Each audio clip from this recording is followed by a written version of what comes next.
To reduce the clutter, they take one slot in the Google Photos app gallery. However, things do get messy in every other image gallery app. You see, Google saves the set of two images, one within the other without the effect, in its own separate folder on the phone's storage for every single portrait mode photo you take. Each of those shots gets its own folder on the phone. This becomes an absolute nightmare if choose to use any other image gallery app that sorts using folders. It's also a nightmare if you plug the phone into a computer and are trying to find that one particular portrait mode photo and then having to go through dozens upon dozens of individual folders on the phone's storage. Google also has a feature called Night Sight, which is supposed to make pictures taken in extremely dark situations look bright and usable. Unfortunately, at the time of writing, this feature had still not rolled out officially, and we are still waiting on Google to push the update. In terms of video, the Pixel 3 XL can capture video in 720p, 1080p, and 4K in 30 fps. You can choose to record in 60 fps in 720p or 1080p but not in 4K. However, it's not a fixed 60 fps, you get an option of fixed 30 fps or auto in 720p and 1080p. Auto will use 60 fps when there is plenty of light or fall back to 30 fps. In low light situations, there's no way to force it to always use 60 fps. The camera can also record videos in 720p at 240 fps or 1080p at 120 fps. For slow motion, you can choose to save the files in H.264 for maximum compatibility or HEVC to reduce file sizes without sacrificing quality.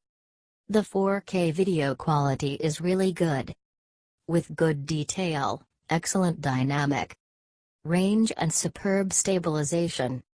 The electronic stabilization can still be confused with a sideways pan as it struggles with natural shake and deliberate motion, which results in some jerk, but by and large it works out well. We would like to have 60 fps option at 4K for those who want to capture smoother videos or create slow motion movies, like we have on the recent iPhones and some other devices, such as the OnePlus 6T. Verdict: the Pixel 3 XL is a mixed bag of ideas and executions. As a showcase of Google's prowess in AI, machine learning, and computational photography, it's deeply impressive. Things like call screen, duplex, super re-zoom, top shot, and the upcoming night sight are Google at its finest. These things are far ahead of what anyone else is doing in the industry right now, and Google is actually shipping these features today. The Pixel 3 XL also does normal phone things very well. It has a really good display, the camera is phenomenal, the speakers are loud, and the software experience is largely clean and effortless. However, in many other things it seems Google either didn't pay enough attention or just didn't care enough. Google also now offers wireless charging support on the Pixel 3 XL. However, that will be even slower, even if you Go for the 10 watts models. Besides, the Pixel devices support the full 10 watts. Charging only on Google's Pixel stand, which costs $79. In comparison, you can charge the new iPhones at full speed on any 10 watts fast wireless charger. The front is the least attractive of any phone on sale today. The matte glass back scuffs easily. The display also has minor issues with respect to the grayscale accuracy, peak brightness and accidental touches. The speakers are loud but sound unbalanced. The performance is hugely hampered by the 4 GB RAM and the 128 GB maximum storage isn't enough for a flagship smartphone. The battery life is also not particularly good, and the fast charging solution is anything but fast. The Pixel 3 XL is also expensive, regardless of which part of the world you buy it. Google has always priced the Pixel phone as premium devices. But with each passing year the value proposition drops further as you see other manufacturers doing better for less money while Google is regressing in some ways. And while companies like Apple and Samsung also charge a pretty penny for their smartphones, both back their products with worldwide industry-leading after-sales support.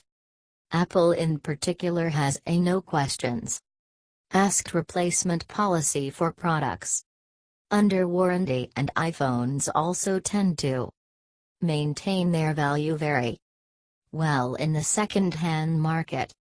Overall, it's really difficult to recommend the Pixel 3 XL to anyone without multiple caveats. While it's still a good phone all things considered, you can get a better phone overall for that price, and you can most certainly get a phone that does 90% of what the Pixel 3 XL does at around half the price. In the end, the value proposition is just not there, and while it's difficult to put a price on the software advancements that the Pixel phones bring, we think Google also needs to start doing better in other areas if it's going to continue pricing its phones this high.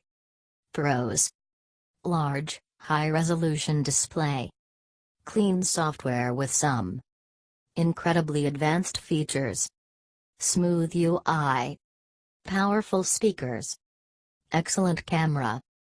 Cons: awkwardly large body with slippery slides, back glass scuffs easily, notch and chin take up significant space at front, display doesn't get bright enough, touchscreen constantly reacts to accidental touches around edges, camera has flicker under fluorescent lighting, unbalanced left and right speaker volume, low RAM bottlenecks performance. Storage option maxes out at 128 GB. No 4K 60 video mode for camera. Follow us. Google search. www.googlesearch.co.in. Facebook/blogtube page/ www.facebook.com web link. Twitter.com/blogtubebt. Twitter.com web link. If you like this video, click like icon and share your friends. If you want more best videos, please subscribe and click bell icon.